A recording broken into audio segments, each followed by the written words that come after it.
ब्रह्ममुरारिसुरार्चितलिङ्गं निर्मलभासितशोभितलिङ्गम् जन्मजदुःखविनाशकलिङ्गं तत्प्रणमामि सदा शिवलिङ्गम् देवमुनिप्रवरार्चितलिङ्गं कामदहन करुणाकरलिङ्गम्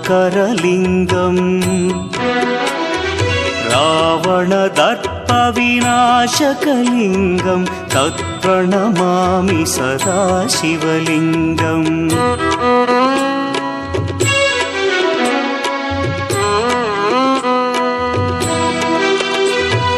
सर्वसुगन्धसुलेपितलिङ्गं बुद्धिविवर्धनकारणलिङ्गं सिद्धसुरासुरवन्द्यलिङ्गम्